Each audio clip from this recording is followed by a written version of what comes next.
بسم الله الرحمن الرحيم، والصلاة والسلام على سيدنا محمد. شلونكم حبايبي؟ إن شاء الله الكل بخير، ورجعنا لكم اليوم فيديو جديد. واليوم الفيديو إن شاء الله راح نخلي الزيتون. هنا عندي كيلو من الليمون، أنا عصرته وخليت القشر ماله لأنه راح أحتاجها. وهنا عندي فلفل حار، وهنا برشة نص كيلو جزر، والكمية الزيتون كيلو ونص. طبعا أنا ما كنت متحضرة أسوي زيتون، فرحت للسوق ولقيته قدامي، فقلت لازم اخذ كمية لشهر رمضان المبارك ان شاء الله. المهم هسه كلها كملناها بهذا الشكل، وراح نخلط المواد. وهذا الزيتون يعني يقعد عندك سنة كاملة ما عليه اي شي.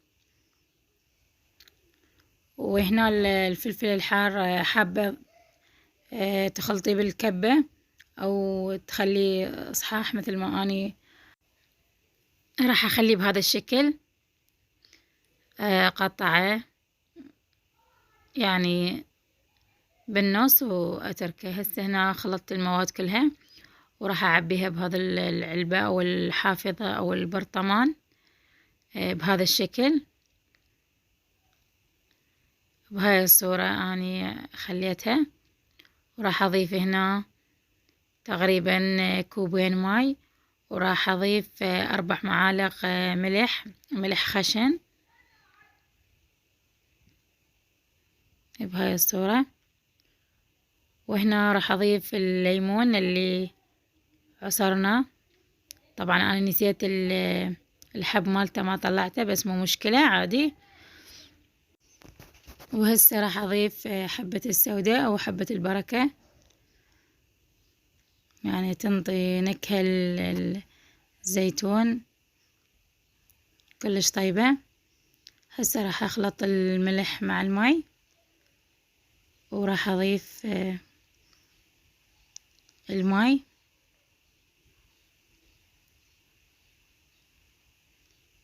حبايبي هنا يعني الأحسن تضيفين الملح الخشن.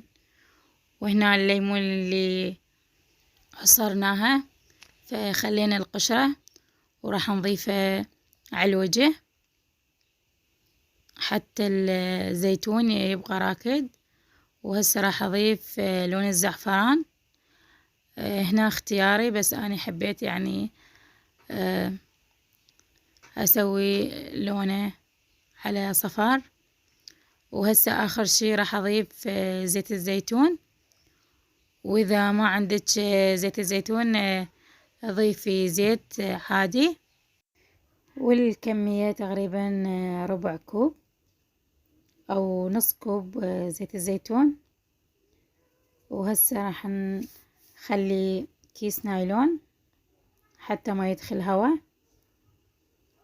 وراح نقفل عليه ونتركها 4 أشهر 5 أشهر لحد ما تنضج الزيتونة